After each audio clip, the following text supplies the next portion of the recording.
Good evening, hockey fans, and welcome to another episode of Snipe, Celly. My name is Dan Bradley, and you might have noticed if you're tuning in on YouTube, Twitter, Twitch, or Facebook that is not Joel Fernino opposite me in the studio tonight. Instead, we have friend of the show, Isha Jahromi, joining us. Isha is the host of the Soda Pod, part of the Hockey Podcast Network. Isha, thank you so much for joining us on the show tonight, my friend. How you doing? Great, man. Thanks for having me. Absolutely. I'm really glad that we were able to pull this together. We had kind of talked about last week having you on, and it just kind of came together. So it worked out well. Been a while since we caught up. Usually I joined you on the Soda Pod a couple times, usually at NHL draft season. But tonight, get to flip the script, have you on for some trade deadline talk here. Yeah, it's been a crazy 48 hours, to say the least. So much content on my side too, doing stuff with my business partner Dylan on like Vancouver Canucks and BC hockey podcast stuff. Obviously, the Hockey Podcast Network is humming, and then stuff I do with the Soda Pod covering the Minnesota Wild, and it's just been buzzing in every market as far as news. Obviously, I'm just a sports junkie at large as well. So coming off a crazy, successful UFC weekend in London, and everything going on in college hockey and March Madness, it's just like, I honestly, I got 7 hours of sleep last night. I still feel like I've gotten one. Like, it's just crazy. You are one of the hardest working people in the podcasting business, and we absolutely love and appreciate you for that. It's so cool to get to connect once again and to have you on here tonight. As a reminder, we are live on YouTube, Twitter, Twitch, and on Facebook. If you have something you would like to share throughout the show, a question that you want to ask Isha, if you have a spicy take you want to share, we would love to hear from you. Drop it in the comments below. We'll put it up on the screen, read it out, and answer any questions that you may have for us throughout the show.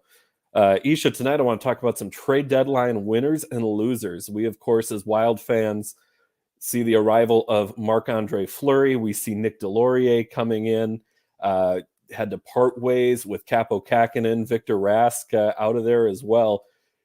Wild winners or losers? We'll start there. Winners or losers at the trade deadline? Well, are we going like winners of the division? Or are we just going like they had a good trade deadline? I'm just going with who had a good trade deadline here, but we can certainly spin it into who poised themselves to win a division here. Yeah, well, Hoppy and I were talking about that on the Soda Pod. Like, we were just breaking down by division. Instead of going down through every single trade, we were like, okay, well, who won the division and why? And we both of us thought that the Avs probably won the division, given that they brought in some really good depth on the back end, and obviously with Arturi Lukkinen, he's a great player. But I think the Wild did a good job. Now, Victor Rask is gone. I mean, we don't have to talk about him anymore. He was clearly upset in Iowa, like didn't want to be there. He'll get his chance to play in Seattle. Future considerations is fine. Go make your sushi somewhere else. You want to injure yourself, trying to be Chef Boyardee, that's fine. Just don't do it under Wild or Carolina Hurricanes colors anymore. I'm glad the Victor Rask saga is done. Delorier looks like an absolute wrecking ball. For those who follow Spoked Z on Twitter, I mean, his string of tweets about him, Dan, in the last 2 days are like, they're pure gold. So I mean, I should have had them, up on screen ready, but I mean, I encourage everyone to go follow Spoke Z. So he's a huge fan. I loved his first goal with the Wild in his first game with them. Marc-Andre Fleury, for me, Hoppy and I were on, collectively on the Soda Pod side saying that like that wasn't the guy that we would have probably wanted to bring in. Now, they didn't give up much or anything at all. And quite frankly, if the Wild go far enough where they have to give a first, for Marc-Andre Fleury, that's a good problem to have. I personally really loved Capo Kakinen. And, biasly as a Canucks fan too, I went, really? You didn't, if that's what the cost was for Kakinen, who, don't get me wrong, no disrespect to Middleton, but like, you don't think the Canucks could have gone in on a 1B goalie? Like, come on. So absolutely, that would have been a great overall. So yeah, long of the short of it, like overall, I think the Wild and Billy Guerin think that they addressed the issues that they needed to address. They did make the defense better.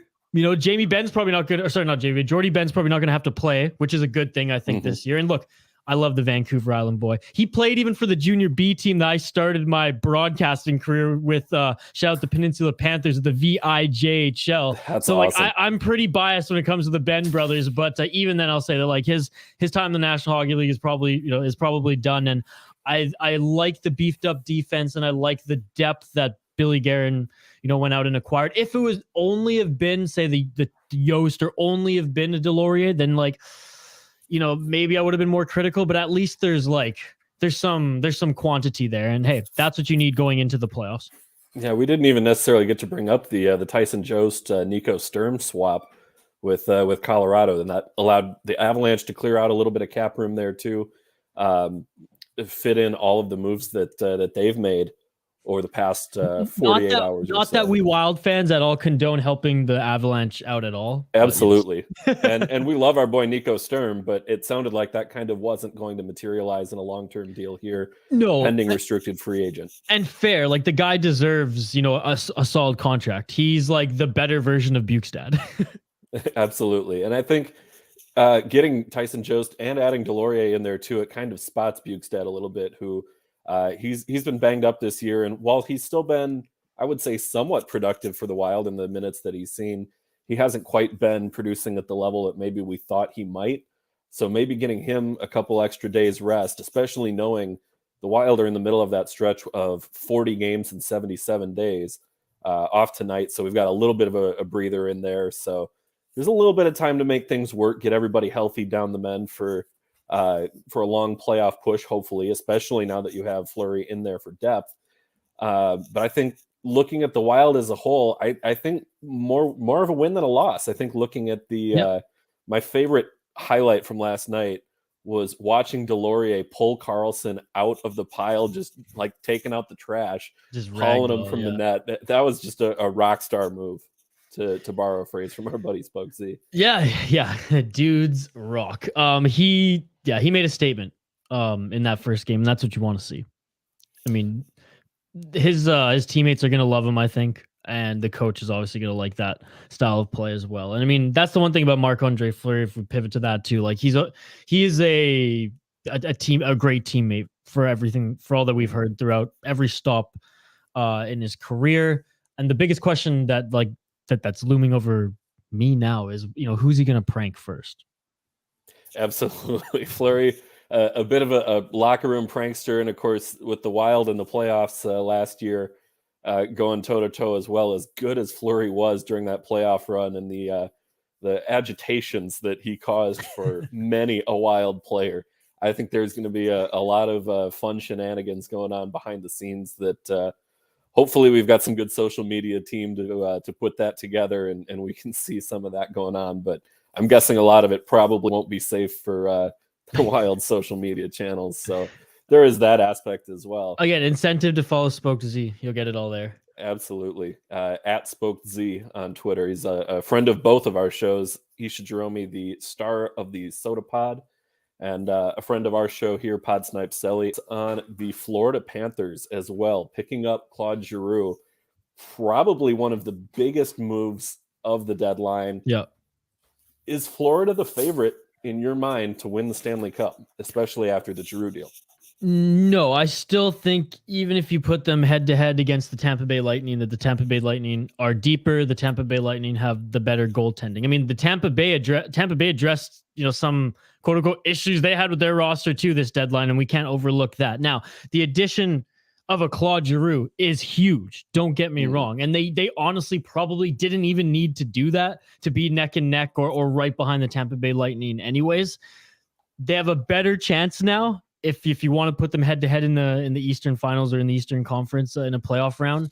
But I truly think, with Tampa's, with the experience factor being, a point as well, with them plugging some of the holes that they needed to plug. Sure, their defense isn't as deep as some of the defenses going into the National Hockey League playoffs, but their top four is elite.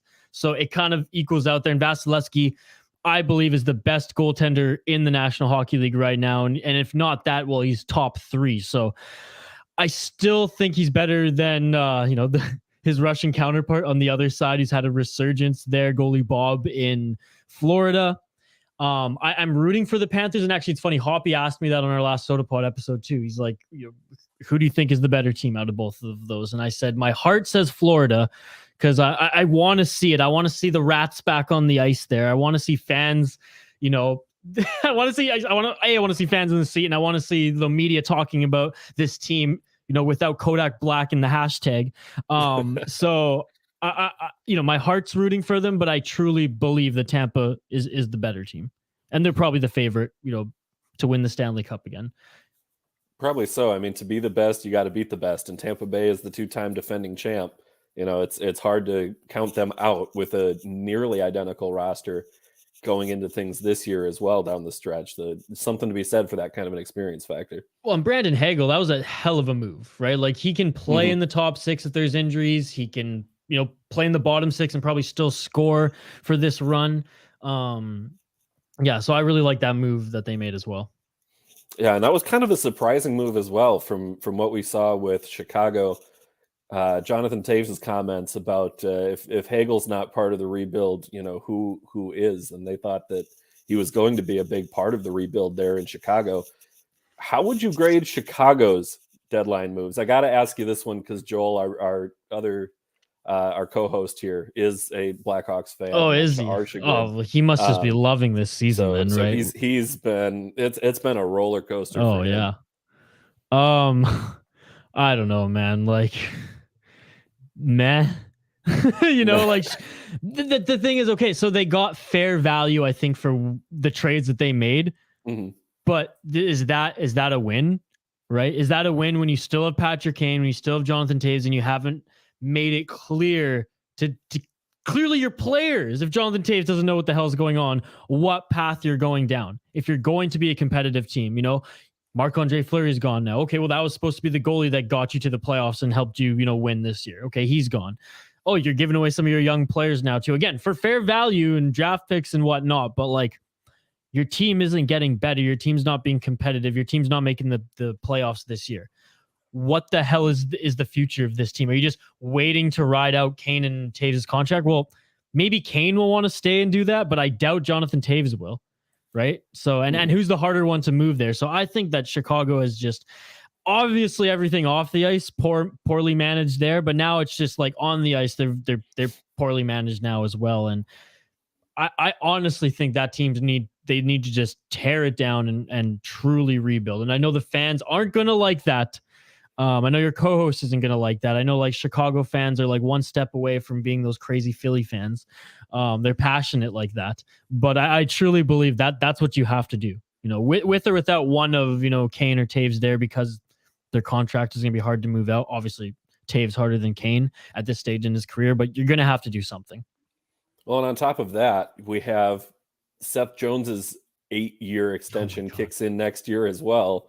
Which, how does that screw up? They're just stuck. Like, he's just there. He's just, well, that's what I'm saying. If they're almost forced to do a rebuild and like, sorry, Jones, you're stuck here for it. Like, you're never going to win with this team. You're just going to get paid and be on a crap team. And we've seen players sign those deals and that happens and it sucks for them. But in fairness to Seth Jones, he's been on competitive teams in the Nashville Predators and the Columbus Blue Jackets at phases. So, I mean, do we really feel sorry for a guy who's making that much money and who's actually been in the Stanley Cup playoffs?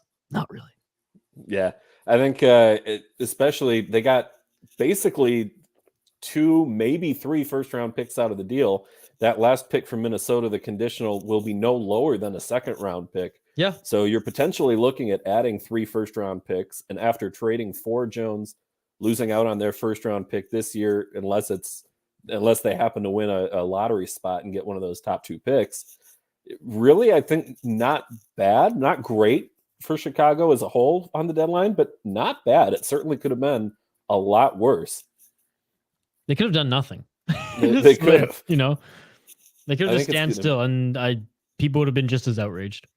I kind of wish there was still one more game between Minnesota and Chicago this year. They finished out the season series, so we won't get to see Fleury play against Chicago at all, as fun as that would be. Yeah. We got a comment here from our buddy HP. Let's be real. It's great to see Chicago struggle. Oh, yeah. Yeah. I'm a Canucks fan, dude. Away was saying that tonight. There was I was watching, I'm a huge UFC guy. Well, not even just UFC. I'm a huge mixed martial arts fan. I watch all the promotions. On the weekend, obviously UFC was in London, and one of the UK hometown girls, one of the favorites there, I was kind of rooting for her too. I was almost going to bet on her. She walks out to Chelsea's dagger, and I was like, I'm not going to curse on your show, but I was like, F this. I was like, Yeah. I don't want you to win. And she lost. She lost a controversial split decision that it just warmed my heart. So I started tweeting, and I was tweeting at her. I'm like, change your walkout song. That's it. Like 100%. 100%. Literally any Blackhawks. other song would be an upgrade. Yeah. Over that I was one. like, I was gonna bet on you. I was rooting for you, and I'm glad you lost because you walked out to that song. Obviously, didn't reply. Probably blocked me at this point, but that's a hard truth. Yeah. We'll never know. No. Let's take a look at some trade deadline losers as well. There were some moves that we thought might get made that maybe didn't. I was really surprised that Phil Kessel is still playing for the Arizona Coyotes and stuck in that situation. Yeah, another beloved player of our friend Hoppy, who in fairness, I should mention that Hoppy is one of the co-stars of the Soda Pod as well. I listed you as the star earlier, and I hope that Hoppy doesn't actually catch wind of that. Well, I'm the creator. He's the star. He knows that. There you go. That's fair. He doesn't have to comment. We'll go with it that way. But are you surprised that Phil Kessel wasn't on the move? A little bit, but like clearly the Coyotes are asking too much from him, I think. And I think the same thing can be said about Jacob Chychrun. I said all along he will not be moved at the deadline.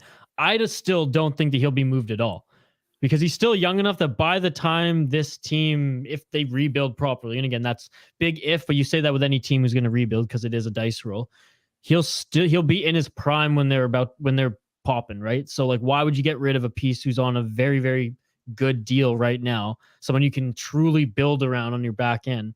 There's no need to trade him. There's no need, other than the media, spinning that he's a good player and a really bad rebuilding team right now, and they need names to talk in their trade bait. Honestly, there's no other reason for them to move him right now. There's way more of a reason for them to move Phil Kessel, and they couldn't even get that done. And I think the Coyotes as well, they already have 3 first-round picks and 4 second-round picks in this year's draft. Again, if you can't start your rebuild effectively with all of that draft capital in your arsenal, that's a pretty telling sign about your organization as well. Well, it's like they can move him next year or the year after if they want to. Like, there's no rush. Mm-hmm. So, well, Kessel anyway. Kessel, yeah. Kessel, yeah, but Chychrun as well. 23 years old, 4.6 mil over each of the next 3 seasons. I mean, that's a steal for how well he's played so far. Yeah, and look, I know it's a cap hit and everything, but at the end of the day, it's not an organization that's making a lot of money at all. Hell, they're going to be playing at ASU for the next few years. Yeah, I'm sure that they're thrilled that they don't have to pay him any more than that, and they're like, we actually have a player that can bring butts in seats, and they're college seats, but they're still seats. We need someone to put on the tickets. We need someone to put on the billboard, right?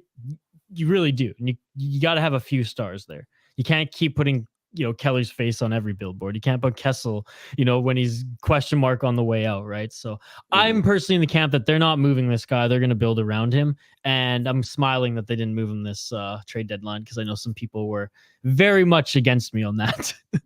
Yeah, I'm really curious to see where Kessel goes in free agency, because I don't imagine that he's going to be re-signing in Arizona. Oh, Rangers, obviously. Rangers, do you think he would consider going to Minnesota now after spurning them a couple years ago? Rejecting the maybe trade to he Minnesota? wants to, but Billy Guerin will just shut the door, hang up the phone. No, we don't need any wingers, and your services are no longer needed. I honestly think the Rangers, think about it, man. There's going to be one hot dog vendor outside of Madison Square Garden who's just going to be hooked up, man.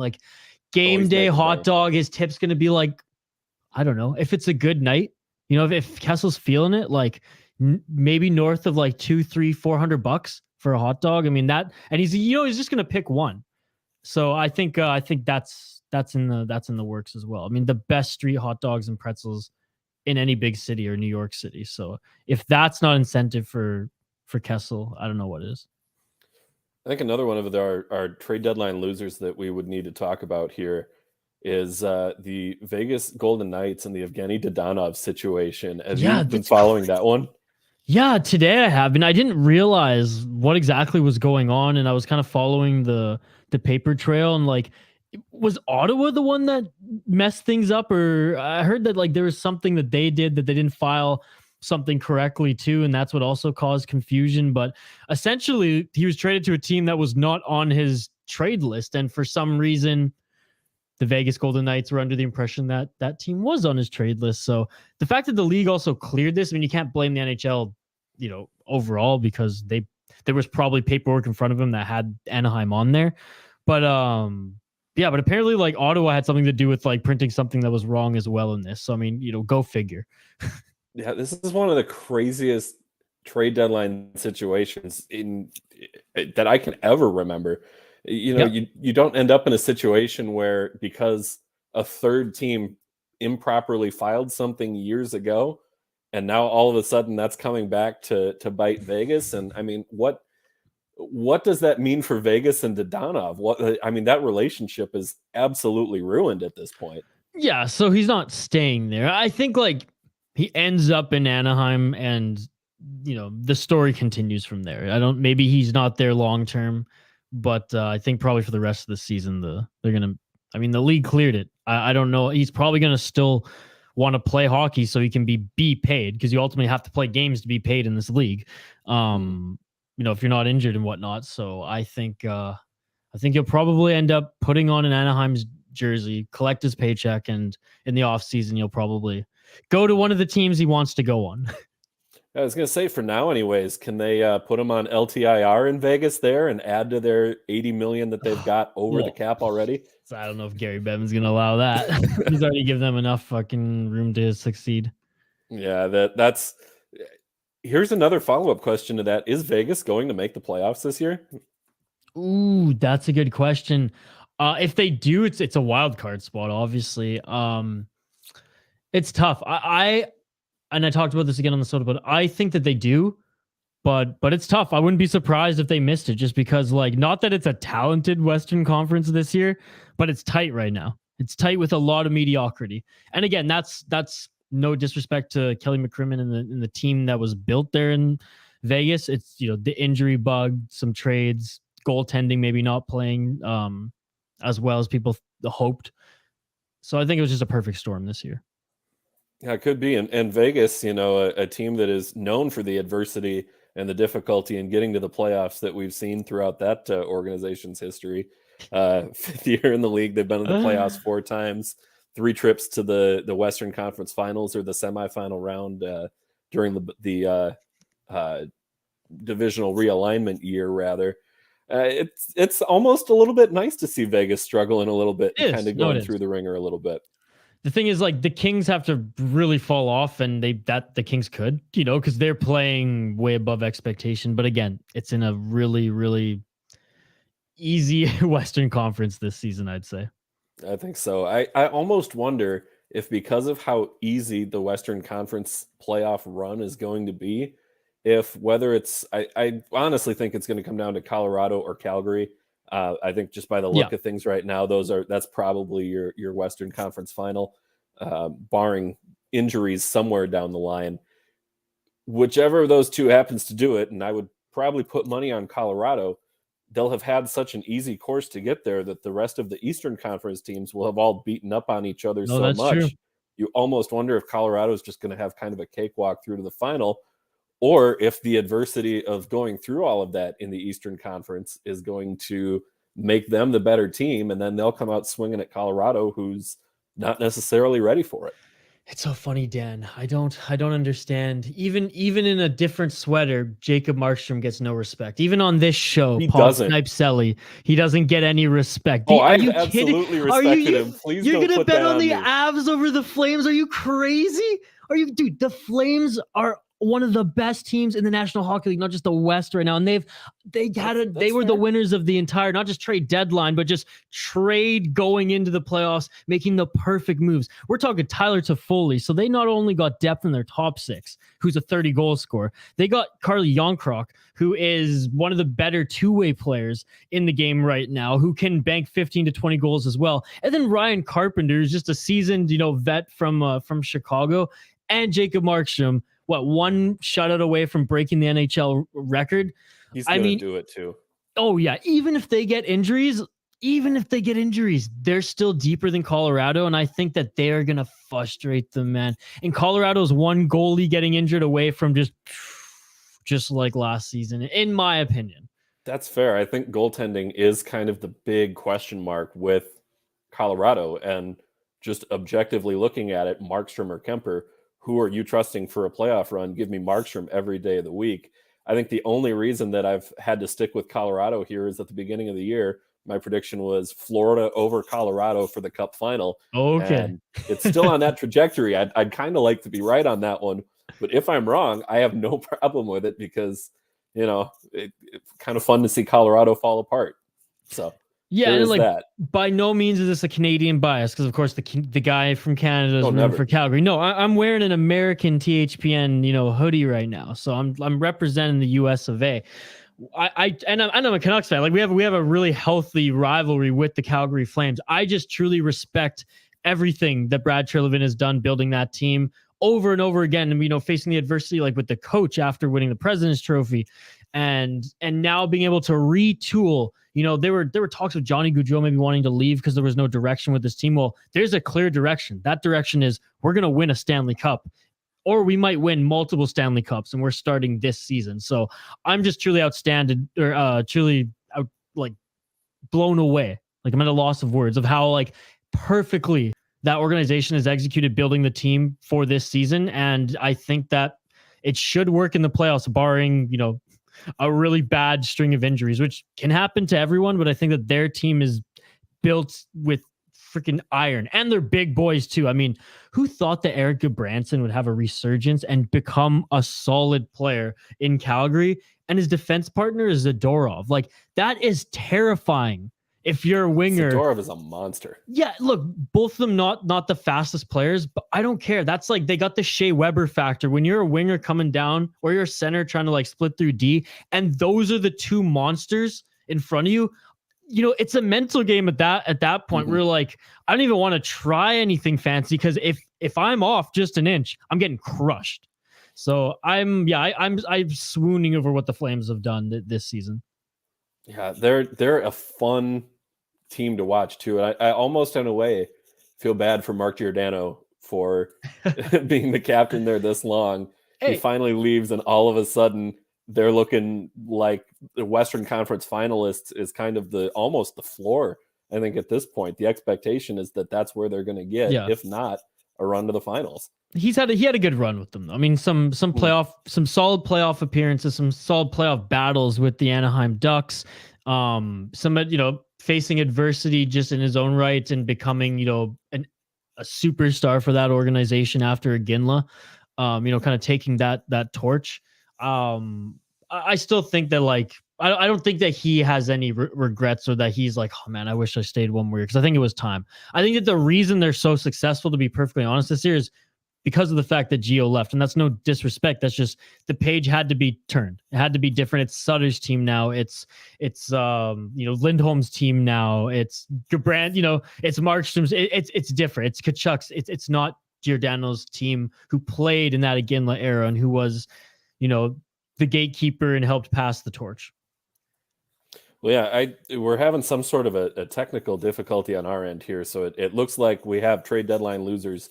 The banner is up on the screen. I've taken it down on my end, but it looks like it's still up there. We are not calling the Calgary Flames trade deadline losers. In fact, just the opposite here. But speaking of some winners and losers here, we've got our Wednesday night pick segment that we like to do. And looking at the scoreboard, Joel and I each went 3-1 last week. On the season, Joel now 32-25. I'm 32-28. Isha, we're just going to jump right into picks here with you, right, and we'll get you added to our scoreboard here as well. First game of the night is the New Jersey Devils. They are plus 1.5 goals at plus 100 at the Toronto Maple Leafs. Speaking of Mark Giordano, Leafs minus 1.5 goals at minus 120. Isha, who are you taking? I'm taking. I can't take the Leafs. I can't. Even if the odds are ever my favor anytime. So I ain't rooting for the Leafs. We're going Devils. Fair enough. In fact, let me call up. We've got the as we mentioned earlier, Joel texted in his picks to me as well. He is also taking New Jersey. I don't know. We several times that we've had Toronto on for a Wednesday night pick segment, we have said this is the type of game that Toronto will find a way to lose. We have said that when they played Buffalo. We said that when they played Seattle. And both of those times we picked Toronto to win the game anyway, and it burned us. I really don't know on this one. New Jersey, I like where the organization is headed as a long run. This year, they're still kind of trying to find their footing and figure things out. Oh, it's still a developmental year, and they're down one by the Rangers right now. What I feel like what's going to happen is they're going to take their foot off the gas in the third and be like, okay, let's save some gas for, our back-to-back game against the Leafs and throw them off. Because the thing about the Devils, and you said, they have a lot of great pieces. Talk about a prospect pool and talk about a bunch of young players who are already dominating in the league right now. Mm-hmm. When all of them click and all the management has to do is just like, okay, a few signings here to fill out the, bottom six, or one winger here to fill out the top six, a third pairing defenseman here. Like, that team is going to be scary. They're still 2 years out, but I think today the Rangers are probably going to stomp on them. They're going to not play their best third period, and they're going to upset the Leafs. You're talking me into taking the Devils here. Pick them, especially spotting them plus 1.5. I'm going to take Toronto just to be different, but I'm not going to feel great about it. Gross. I will probably I will be rooting for New Jersey to win, but I think I got to take Toronto on that one. Second game of the night, Pittsburgh Penguins minus 1.5 goals at plus 120, at the Buffalo Sabres plus 1.5 goals at minus 140. Now, Joel is taking the Penguins on this one. Isha, are you going to join Hoppy in picking the Penguins in that one, or are you going to take Buffalo at home plus 1.5 goals?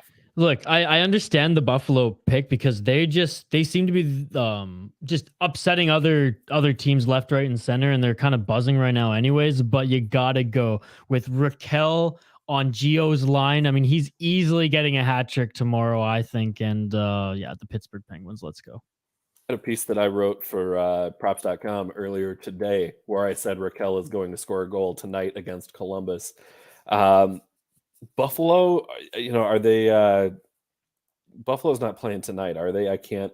No, I don't think they look up scores here. I'm having some sort of a computer technical issue on my end where I can't even. I tried to switch tabs and now I can't even switch back to StreamYard here. So I'm just going to vamp for a moment. Pittsburgh is hands down the better team here, but the idea of getting Buffalo as a home dog plus that 1.5, I don't know if I can do it. I think I'm going to go Pittsburgh here too.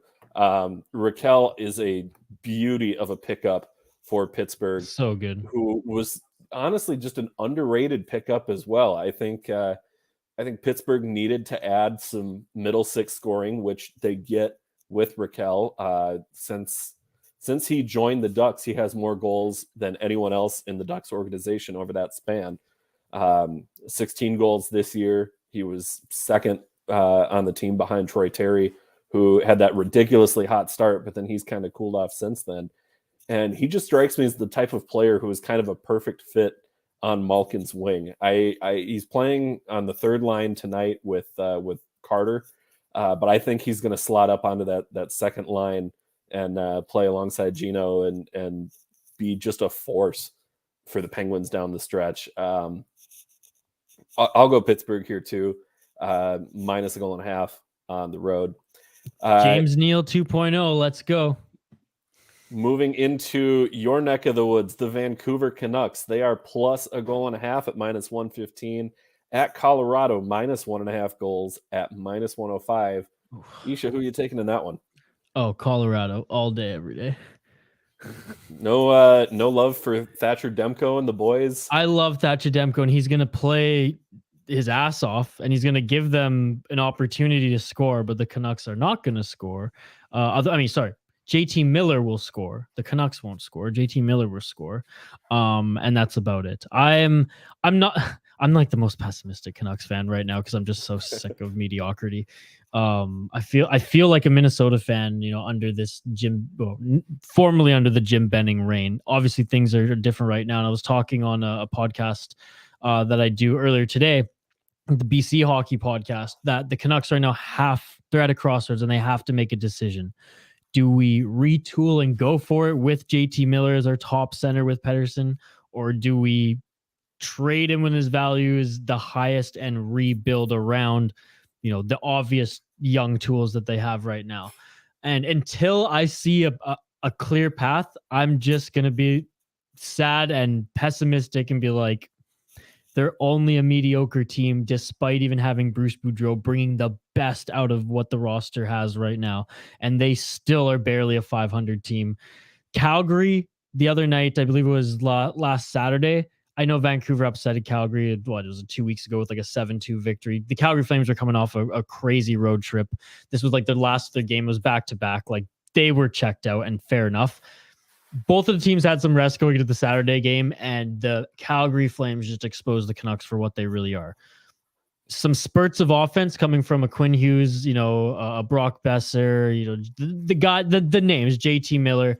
But as a unit, there's no synergy. There's not a clear game plan. And without Thatcher Demko, this team would be an absolute joke. Again, with or without a Bruce Boudreau, who's got them playing for something again, something Travis Green wasn't able to do. So Calgary exposed them, and the Avs are going to expose them as well, barring Demko just doesn't have an absolute lights out of a night, which he surely could, Dan. But it's crazy to think that Thatcher Demko is going to have like a Luongo-esque season, funny enough, where he's probably going to play north of 72 games. And for what? It's embarrassing. I feel so bad for Demko because he honestly is one of the better goaltenders in this league. He's already at a disadvantage because playing out on the West Coast, where so many of the sports writers and the talking heads aren't going to watch him play every single night like they would with East Coast teams. Let's not act like there's not an East Coast media bias, especially when it comes to the goaltenders. California boy though, so I don't really think he cares personally. That's fair. No. He might not, but I think when he is on his game, he is a top 5 goaltender in this league, and absolutely love Bruce Boudreau. How can you not? The way that he has started to just kind of drag, like you said, every ounce out of this team. Yep. I love Bruce. I love Demko. Love Besser too. Gotta show him some love. But I think this is Colorado's game here. Colorado really down the stretch, I think, is going to kind of break away. And these are the types of games that Colorado is going to need to win as well to prevent losing out on that top spot in the West to the Calgary Flames. I mean, that's on the table as well. Yeah. Let's not act like Calgary can't catch down the stretch and maybe take that number 1 spot. If we look up the standings right now, Colorado 95 points, Calgary 84. That's a large gap with 20 games to go, but you still got to win every game down the stretch to get there. And this is one that Colorado is looking at that they will need to win if they're going to lock up that number 1 seed. So I'm with you. I think they get the job done. And playing at home as well, winning by at least 2 should be in the cards there. Then our final pick of the night, the Chicago Blackhawks at the Anaheim Ducks. Blackhawks are plus 100. Anaheim is minus 120 at home. This one is practically a pick 'em in my what mind. A dog of a game. Yeah, what a terrible way to close out the night. I mean, both teams sellers at the deadline. Both teams kind of shipping out and really trying to get their rebuild going. Who are you taking in this one, Isha? I mean, I can't stand the Blackhawks. Sorry to your co-host there. So we're going the Ducks. Again, a young team who in 2 or 3 years are going to be deadly, because not only are some of their young players on the roster dominating in the National Hockey League right now, they have so many guys who are like just waiting to blossom, who are going to be amazing. Like that McTavish kid is an absolute beauty. Yeah, we got a little bit of a taste of him playing earlier this season, and then he went back to juniors, right? Is what what he did. Yeah. But he already looks like he's just going to be a stud. You throw Trevor Zegras into the mix as well. Jamie Drysdale is going to be a force on that blue line for years to come. I think I'm with you here as well. I'm going to take Anaheim. I kind of hope that this is another one as well, where, low scoring type of game, big game for John Gibson. Maybe gets the shutout here. We've seen Chicago struggling to score in recent weeks. The game against the Wild, it was just Seth Jones who scored. It was really kind of weird as a Wild fan to not see Kane on the score sheet in a game against us, even if it was a loss, win or lose. He plays so well against the Wild. He always brings it. And for me, it was weird to not see him on that list at all. I'm going Anaheim here. Joel, naturally, as you might imagine, he took Chicago. Said, "Give me my boys." I think he's going to get that one wrong. So to recap the picks here, Isha and I are on the Ducks. Joel is taking Chicago. All three of us are in on the Colorado Avalanche. All three of us are in on Pittsburgh as well. And then Joel and Isha taking New Jersey plus 1.5. I'm taking Toronto minus 1.5 at home. Isha, we are to our last segment of the night. It is our favorite segment around here, and that is 2 minutes for roughing. I'm going to put 2 minutes up on the clock here, and we're going to give you 2 uninterrupted minutes to rough up whatever topic you want. Now, we'll see how this goes because we've got the technical difficulties here.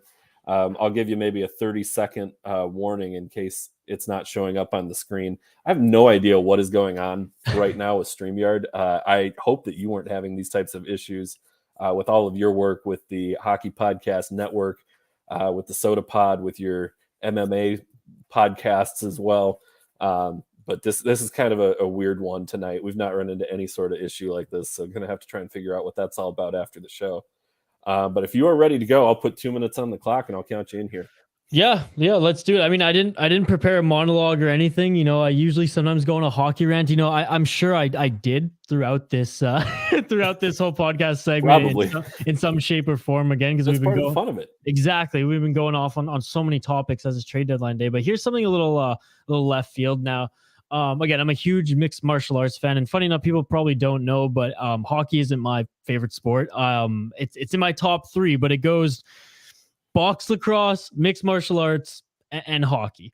And box lacrosse is just a mix of, you know, the grit that you see in the sport of hockey and the skill that you see in a lot of other different sports.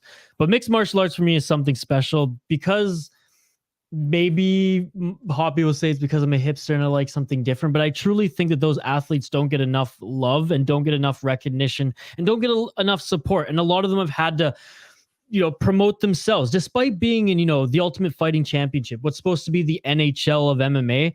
That is one of the most, I don't want to say corrupt, but most greedy promotions, you know, leagues, for a term that a lot of other people understand in the sports sphere, than any of the other promotions out there. A lot of promotions have, you know, $1 million tournaments as well as getting a base pay for fighting and whatever your contract perks are. Where the UFC, I mean, there's no fighters union. They basically hire fighters as private contractors and have, you know, NFL type deals where they can end them at any time. So right now, what I'm trying to do, you know, tweeting a lot. You know, I actually don't have an MMA podcast, but I'd love to do one if I had time. But I'm tweeting a lot about mixed martial arts because I'm trying to watch it all. Yes, I support the UFC because that is the NHL of mixed martial arts. That's where you're going to see the cream of the crop and the best fights. But I've been watching Bare Knuckle FC, right? I've been watching Bellator. You have to support the local promotions in Canada and the smaller ones on the regional scene in the United States. And I think that a lot of people should give MMA a chance, as it's not what the UFC was back in New York in 1993. It's not throwing a martial art against a martial art and seeing gladiators go at it, seeing a lot of blood. Now, it will get bloody. It's truly the best display of athleticism and, in my opinion, sport and respect for one another in sport right now. And if people dig fighting, hockey fights, lacrosse, if you're a fan of those sports, I really think you should give MMA a chance, especially the free ones now that are on YouTube. On the dot, Dan. How do you like that? Well done. That was absolutely brilliant. You nailed it for not having anything prepared whatsoever. I mean, that is absolute professionalism right there. 2 minutes for roughing, about roughing, mixed martial arts.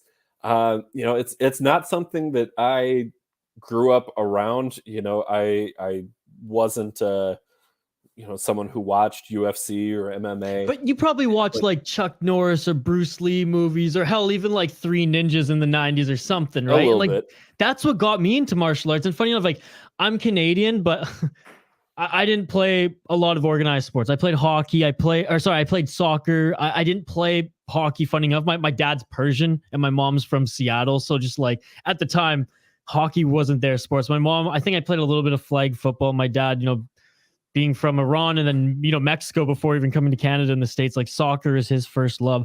My first sport was martial arts. I did, whatever, like YMCA karate for a bit before I actually found a pretty like traditional school. And I say traditional school as in like it was a hole in the wall with this Italian guy who trained traditional Shaolin Kung Fu with a monk straight up in like Thailand. And we're talking like barefoot style, like in the forest of Thailand. You learn like real discipline, like from the heart, soul martial arts. And in the hole in the wall in Prince George, British Columbia, he had a little, I guess I call it's not a dojo. I guess a gym where half of it was a Highland dance studio that his wife, taught out of, which, honestly paid the rent for the place, because I'm sure he even like covered a lot of the cost for a lot of the students there, but it was primarily like teach self-defense and like discipline martial arts. And so that was my first sport that I ever did. And much like, and I'm not saying I was not good at it. Like, like when I would cry when I get punched in the face and things like that. I wasn't I was kind of a wuss when I was a kid. I'm not going to lie. But what was funny, Dan, was the tournaments we went to and stuff like that. There was like katas and what people, and that's like I think a Japanese term. So a karate term for like a bunch of sequence of like movements together, and then like you compete as like which one looks the best or if your technique's the most sound. We didn't do any of that crap. It was very much like we went in there and just fought. But my Sifu, the title is like master, teacher, he didn't know any of the rules, just like Karate Kid style. And it was hilarious. I'm like 8, 9, 10 years old. Wow. Going in there just straight up like, okay, in martial arts and self-defense, what do I do? Okay, grab the neck, punch the nose, and kick to the balls. So I would do that and get disqualified. And I'm like, well, come on. Like, that's what I was taught to do. So it's funny that like that was my introduction into sports. Didn't play a lot of like team sports and play a lot of organized sports. So that's why when I was a kid watching Kung Fu movies, watching like The Matrix, and then UFC as it got a little bit more mainstream, like after the first Ultimate Fighter and when they were like readily available on Spike and stuff like that. My dad's a huge martial artist. My mom loved like Jackie Chan movies and all the like quirky martial arts movies. I was like, it's funny, they were so strict on what I was allowed to watch as a kid, except for martial arts and fight movies. So, Crouching Tiger, Hidden Dragon, one of the best movies of all time, Oscar-winning movie rather. And yes, that was my thing. So when UFC became more mainstream, when George St. Pierre out of Canada became the superstar that he is, which by the way, the most underappreciated athlete in Canada, no one cares about him up here, and it's criminal, given that he's probably one of the greatest athletes of all time in North America, I would argue. When that happened, I just went all in on the UFC. And it's funny, shifted to hockey primarily for the last like 10 years. Funny enough, the dark days of Jim Benning and the Vancouver Canucks. But last year got a subscription to Fight Pass. You guys have it on ESPN Plus. We have it on TSN up here in Canada. And man, I haven't missed a UFC event. I haven't missed a Bellator event. I haven't missed a bare knuckle FC. That's right. There's a bare knuckle organization where a lot of the ex-UFC fighters will go and just 5 2-minute rounds. And you think it's like savage, but it's not. It's just a beautiful display of martial art. Yeah, it's a little bloody, like I said, but that's my thing. I could go on for hours about that beautiful sport. At some point, we're going to. We need to get you onto an MMA podcast here at some point. I know you're doing a lot of work with the Hockey Pod. You hear that, 10K? You need some MMA boosts? There you go. We have the plug right there. We can get you that sort of a connection here. That's probably a good place for us to end it off for tonight, though. Isha, can you let the people know where they can find you on social media and where they can find the Soda Pod as well? Okay, well, yeah, the Soda Pod on Twitter, Facebook, and now YouTube. YouTube every Saturday we post some beer content. We call it the Brew Tube, whether it's a interview with a past interview, a current interview, or a brew tour. And I'm hitting up Minnesota April 2nd to 17th, and we're gonna have a ton of content filmed there with local breweries, with a lot of just like the local sports creators, Minnesota Wild and Minnesota sports creators in the States. So that's gonna be a lot of fun. So yes, if you like Minnesota hockey, support the Soda Pod, check it out. 5 days a week we have content. Monday and Wednesday it's Hoppy and I, our quirky selves talking about the NHL, craft beer out of British Columbia and Minnesota, as well as the Minnesota Wild. Tuesday, Spoke to Z on his Judd's Buds podcast in the same feed, the Soda Pod feed, covers all things prospects. Thursday, we have 2 shows. We have a Minnesota Wild podcast collaboration show, which is a segment from a lot of Minnesota Wild contributors in the market, as well as the Brewery Travels podcast covering craft beer in the United States. And then Friday, you get your Minnesota college hockey fix with the MNCAA podcast hosted by Nick Maxon. And he brings on guests covering every D1 program in the great state of Minnesota. So the Soda Pod should get you your hockey fix, alone outside of Pod Snipe Celly. If you want to see what I'm doing outside of that, I mean, I do a lot of media work. I do an all interactive Canucks based, but just hockey talk show every day on YouTube at BC Hockey Pod. Noon Pacific, Monday to Thursday. I'm on there with my business partner, Dylan Kaiser. I manage the Hockey Podcast Network. So if you want hockey podcast content, go to the hockeypodcastnetwork.com. If you want to watch a game with any of our hosts or creators, we do a watch along of our YouTube channel every day as well. I believe the New Jersey game and the New York Rangers game is going on right now. And then if you just want to, again, I'm just like going down the cylinder. This is the last thing. If you want to just support me at the grassroots level, I have a personal vlog that I started, Dan. Now, this was hard for me to do, man. Putting yourself out there more like outside of just like the sports character that I kind of am on your podcast and Soda Pod and whatnot. I started a vlog with an old friend of mine who was my old bandmate when I lived in Calgary. I was in a band before all this sports crap. I thought I was going to be a rock star. I really did. Didn't happen. Still are a rock star, my friend. Didn't happen. But we wrote a lot of music, and we decided just to vlog about like what it's like, outside of the stage, being he's a plumber and a recording artist by night, and I'm an entrepreneur and someone who likes to do open jams and things. So we started a vlog. It's called the City Life Project. I actually just uploaded, or I'm uploading our latest one where I unboxed some of our new friends here in the studio. Tupac. There you go. Yeah, Tupac, Biggie, and Snoop. So yeah, I do a lot. I'm jumping around. Obviously, managing the Hockey Podcast Network is a whole job in itself. But I'm an artist. I'm a creative, and yeah, if you want to find me, I'm out there. Absolutely, and we 100% at Pod Snipe Celly recommend that you follow Isha, follow the Hockey Podcast Network, follow the Soda Pod. You don't even necessarily have to be a fan of any of the particular teams. There is so much great content out there. Isha, thank you so much for joining us tonight. We're going to have to do this again soon. Anytime. At least once more before we get to draft. We got to get you on and talk to each other more than just once every 6 months or so. We got to get a little more than that. I know it's around Christmas. We usually meet for some sort of Soda Pod event, and then always around the draft. So we got to do it more often. Yeah, Hoppy and I are always down to, my friends. So it was a pleasure. Absolutely. And be on the lookout for that draft show too, because we're on the entire first round, and then for at least an hour or so afterward. I mean, that's an absolute blast. Yeah, it gets wild. I've looked forward to that each of the last couple of years. And it's just a team collaboration effort. We get Brett Marshall from Sound the Foghorn on. We get Alex Micheletti in there. We had Spoke Z, just absolutely waffled last year. That was a blast.